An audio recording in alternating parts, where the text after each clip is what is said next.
kita? Saya Salma. Siapa kita? Saya Siska. Kita dari kelompok 3. Halo teman-teman semuanya, di sini aku mau kasih tips biar belajar kalian nggak kedistraksi.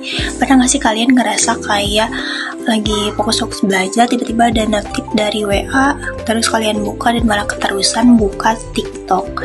Atau semisal kalian lagi fokus-fokus belajar, ternyata nggak kerasa udah berjam-jam belajar, overtime, akhirnya kalian ngerasa harus balas dendam, scroll TikTok berjam-jam juga. Di sini aku mau kasih tips buat kalian biar belajar kalian gak kedistraksi dan lebih terstruktur. Oke teman-teman, jadi di sini aku mau kenalin satu teknik pembelajaran yaitu Pomodoro. Apa sih Pomodoro itu? Pomodoro itu adalah teknik manajemen waktu yang bisa bantu kita kerja atau belajar lebih fokus dengan cara membagi waktu dalam interval yang pendek.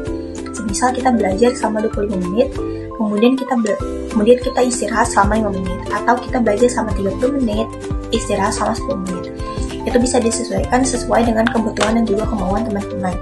Tapi jangan sampai kita belajar selama 30 menit tapi istirahatnya 3 jam. Kita belajar selama 20 menit tapi scroll TikToknya 4 jam. Jangan sampai kayak gitu ya, ya. Aku juga mau kenalin salah satu aplikasi yang bisa bantu kita belajar dengan teknik Pomodoro, namanya Forest. Forest ini aplikasi Pomodoro yang populer. Kenapa? Karena Forest ini menggabungkan teknik fokus dengan motivasi visual dan juga unsur lingkungan. Forest bakal bantu kita fokus belajar dengan cara menanam pohon. Jadi saat kita set timer di Forest, nanti secara bersamaan pohon akan bertumbuh dalam jangka waktu yang udah kita tentukan. Nah, selama kita nggak keluar dari aplikasi Forest, pohon itu akan terus bertumbuh sampai waktunya berhenti. Tapi kalau semisal kita keluar dari aplikasi Forest, terus buka Instagram, buka TikTok, atau yang sebagainya, pohonnya bakal mati. Jadi di sini tujuannya adalah supaya kita nggak tergoda untuk main HP saat kita belajar. Gitu teman-teman. Forest adalah aplikasi yang membantu kita tetap fokus pada hal-hal penting dalam hidup. Kapanpun kita ingin tetap fokus, tanamlah pohon.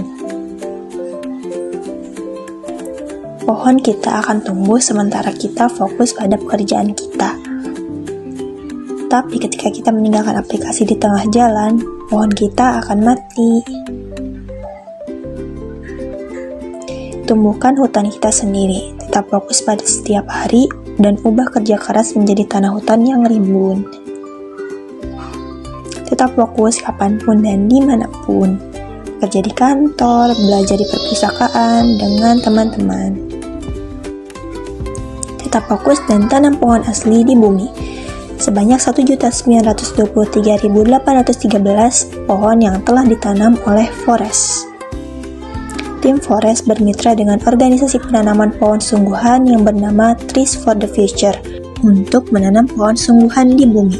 Ketika kita menghabiskan koin virtual yang kita peroleh di Forest untuk menanam pohon sungguhan, tim Forest akan berdonasi kepada mitranya dan membuat pesanan penanaman. Trees for the Future. Oke, sekarang aku bakal kasih tahu gimana cara pakai aplikasinya. Tonton. Nah, pertama kita bakal set timernya sesuai kebutuhan dan juga kemauan kita. Kita ambil contoh 10 menit.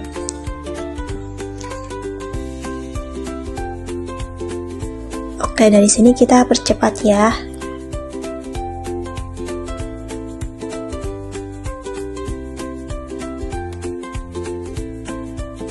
Nah, ketika kita selesai untuk menyelesaikan waktu yang ditentukan untuk belajar dan tetap berada di aplikasi, kita akan berhasil menanam satu pohon dan juga mendapatkan poin. Nah, sekarang kita bisa coba lihat fitur-fitur lainnya. Yang pertama ada hutan yang bisa kita tanami pohon setiap kita menyelesaikan timer.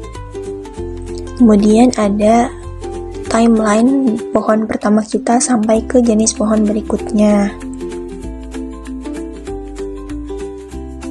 Kemudian ada toko yang kita bisa beli jenis-jenis pohon baru yang mau kita coba. Kemudian ada Real Forest, jadi ini bentuk kerjasama Forest dengan Trees for the Future.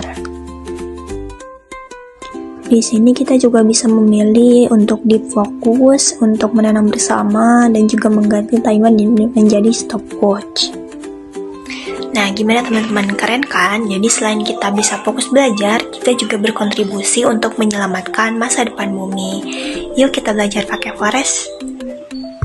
Ngomong-ngomong soal teknologi di zaman yang serba digital ini, pastinya kalian udah gak asing gak sih sama yang namanya sosial media?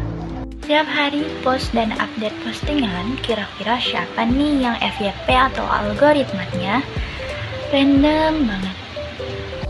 Mulai dari kuliner,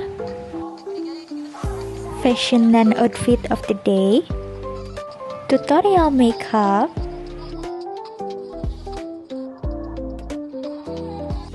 kata-kata galau,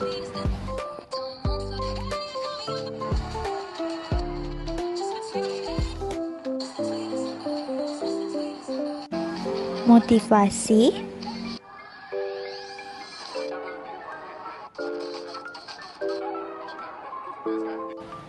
sampai gosip tentang artis pun ada.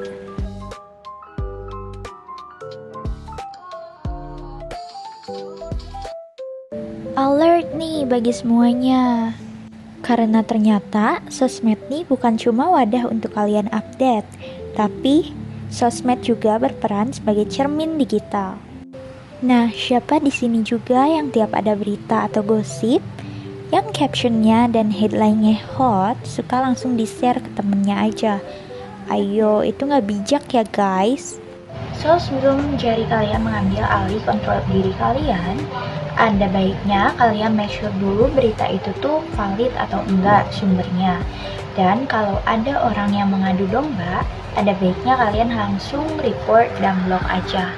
Nah, untuk lebih bijak dalam bersosial media, kita harus memfilter konten-konten yang ada. Think before posting juga menjadi salah satu hal penting dalam bijak bersosial media. Remember, algoritma sosmed itu berpatokan dengan apa yang kita biasa tonton. Jadi, yuk mulai membiasakan diri untuk menjadi pengguna yang cerdas, sopan, dan juga bertanggung jawab. Hai guys, kalian sadar nggak sih? Sekarang tuh hampir semua kegiatan kita udah serba online. Nah, dari belajar, belanja, sampai curhat di medsos. Tapi itu juga berarti data pribadi kita gampang banget bocor kalau nggak hati-hati. Jadi nih, aku mau kasih beberapa tips biar privasi online kalian tetap aman. Nah, pertama, pakai password yang kuat dan jangan sama di semua akun. Kedua, aktifin two-step verification biar kalau ada yang mau nyusup langsung ketangkep dari awal. Nah, yang ketiga, hindari klik link random dari pesan yang mencurigakan. Apalagi yang bilang biasanya tuh ada hadiah gratis. Nah, itu jebakan banget guys. Dan terakhir itu, atur siapa yang bisa lihat postingan kamu di media sosial. Kadang nggak semua hal perlu di-share ke publik. Jadi, yuk kita lebih hati-hati lagi di dunia digital. Terima kasih.